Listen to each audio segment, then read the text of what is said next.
Bonjour à tous, aujourd'hui on va parler du film Knock at the Cabin de M. Night Shyamalan. Il est sorti ce mercredi 1er février 2023. Dans ce film on suit Andrew, Eric et leur fille Wen qui sont en vacances dans une cabine au fond d'une forêt. Et à un moment, un groupe de 4 personnes mené par Leonard, joué par Dave Bautista, arrive pour leur donner un choix pour éviter l'apocalypse. Ce choix est de faire un sacrifice.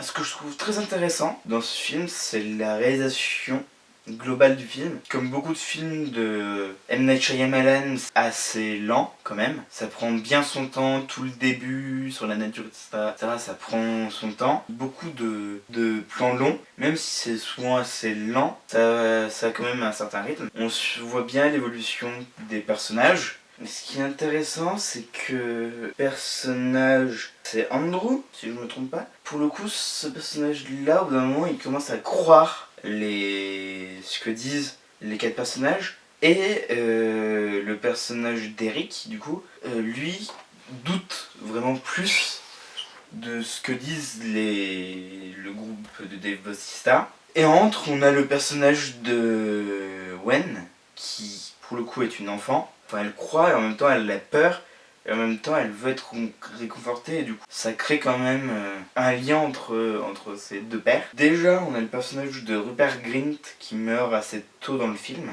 En gros à chaque fois qu'on pose la question à Andrew et Eric, est-ce que vous allez sacrifier l'un des deux, à chaque fois ils disent non et à chaque fois ils tuent l'un des 4 membres. Et à chaque fois qu'il y en a un qui meurt, il leur montre un tremblement de terre, des avions qui se crachent, etc. Et ce qui est intéressant, pour les 2 premières morts, Dave Bautista, le personnage de Dave Bautista qui s'appelle Leonard, allume la télé et leur montre voilà ce qui se passe. Premier, c'est quand Rupert Grint meurt, c'est un tsunami, et quand l'autre personnage, la cuistot, meurt, à ce moment-là, il y a des avions qui se crashent. Le personnage d'Eric essaye de dire oui, mais ça a été enregistré, etc. Où il y a le tremblement de terre. Ça s'est passé 4 heures avant qu'ils arrivent. Du coup, ça remet en question les dires de Dave Bautista. Plus tard dans le film, quand il ne reste plus que Dave Bautista, on voit un avion se crasher, que c'est quand même réel. Ce qui est intéressant, c'est que c'est pas vraiment un film horrifique.